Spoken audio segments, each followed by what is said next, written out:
গত 2 বছর আগে এক ভাবির কাছ থেকে প্রথমবার আমার গরুর মাংসের আচার খাওয়া। সেই থেকেই আমি গরুর মাংসের আচার প্রতি বছরই কোরবানিতে বানানোর চেষ্টা করি, আর আমার বাসার প্রত্যেকে খেয়ে ভীষণ প্রশংসা করে। এখন পর্যন্ত যারা ইউটিউবে, ফেসবুকে এই গরুর মাংসের আচারের রেসিপি দেখেছেন কিন্তু বানানোর সাহস করেননি যে কেমন হবে না হবে, তারা আমার প্রতি বিশ্বাস রেখে এটা বানিয়ে ফেলতে পারেন। এতটাই বেশি মজার হয় যে চুলা থেকে নামানোর সাথে সাথে দেখবেন যে এটা শেষ হয়ে গেছে। এত বেশি টেস্টি এবং মজার। তো আমি এখানে যা যা মশলা দিয়েছি প্রত্যেকটা মশলার নাম লিখে দিয়েছি। নর্মালি আমরা গরুর মাংসে যা যা মশলা ব্যবহার করি সব কিছুই শুধু পেঁয়াজ এবং মরিচটা বাদে। তো সমস্ত কিছু মশলা দিয়ে 1 কাপ পানি দিয়ে মেখে এটা আমি সিদ্ধ করে নিব, যতক্ষণ না পর্যন্ত মাংসটা খুব ভালোভাবে রান্না হয়। তো একটু মিডিয়াম লো আছে, একটু সময় নিয়েই মাংসটা খুব ভালোভাবে সিদ্ধ করে নেবেন এবং ছোট ছোট করে কাটলে খুব তাড়াতাড়ি সিদ্ধ হয়ে যায়। আর যারা এখন পর্যন্ত এই আচারটা খাননি কখনো বা দেখেছেন শুধু ইউটিউবে, ফেসবুকে, কিন্তু বানানোর সাহস করেননি কেমন হবে না হবে, তারা আমার প্রতি বিশ্বাস রেখে বানিয়েই ফেলুন। আশা করি অনেক অনেক বেশি মজা পাবেন এই আচারটা খেয়ে। তো আমি আচার বানানোর জন্য কড়াইতে দিয়ে দিলাম সরিষার তেল। অবশ্যই সরিষার তেলে বানানোর চেষ্টা করবেন। তারপরে দিয়ে দিলাম শুকনো মরিচ, তেজপাতা, বেশ কিছুটা গরম মশলা, সাথে দিয়ে দিলাম রসুন। তো সব উপকরণগুলো একটু নাড়াচাড়া করে এখন আমি ধাপে ধাপে এখানে কিছু কিছু মশলা টশলা অ্যাড করব।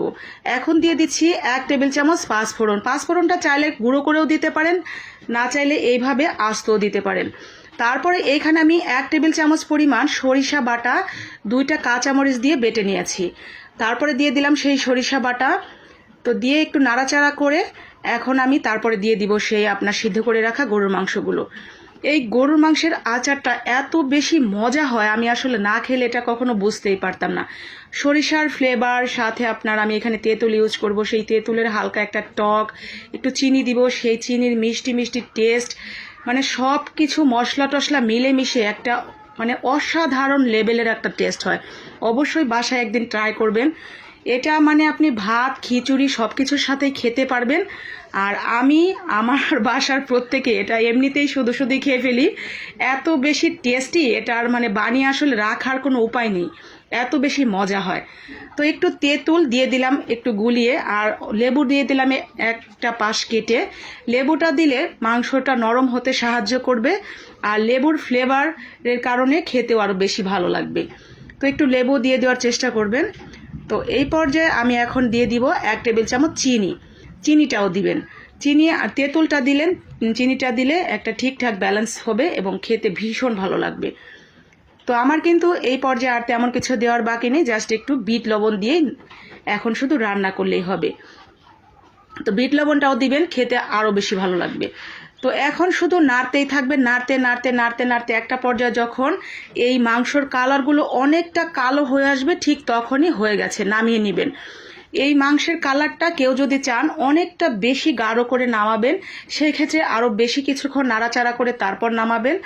আর যারা একটু কম ধরেন, একটু কম লাল লাল করেই নামাবেন, তারা আমার মতো করে নামিয়ে নেবেন। তো আমি এই পর্যায়ে নামিয়ে নিব, খুব বেশি আর নাড়াচাড়া করব না, আর সামান্য একটু রেখেই নামিয়ে নিব। আমার একেবারে পারফেক্ট হয়ে গেছে, যেমনটা আমি খেতে চাই। তো এই আচারটা যারা বেশি করে বানাবেন তারা কিন্তু সারা বছর সংরক্ষণ করে রাখতে পারবেন। তেলের ভিতরে রাখলে এই আচার জীবনেও নষ্ট হয় না, মানে বছরের পর বছরই ভালো থাকে। আর আচারের বয়স যত বাড়বে আচারটা খেতে তত বেশি মজা হবে। তো এই তো হয়ে গেছে আমার গরুর মাংসের অসাধারণ মজার আচার। অবশ্যই বাসায় একদিন বানিয়ে দেখবেন, এটা সব কিছুর সাথে খেতে পারবেন। আর মুখের টেস্টের জন্য তো আহা, এটা কোনো কথাই হবে না। তো সবাই ভালো থাকেন, সুস্থ থাকেন। সবাইকে বানিয়ে খাওয়ার জন্য আমন্ত্রণ জানিয়ে আজকের মতো এখানেই বিদায় নিচ্ছি। ভিডিওটি কেমন লেগেছে, ভালো লাগলে অবশ্যই মতামত জানিয়ে লাইক এবং কমেন্ট করে একটা শেয়ার করে দিবেন, যাতে বাকিরাও দেখে বানিয়ে নিতে পারে। আসসালামু আলাইকুম, আল্লাহ হাফেজ।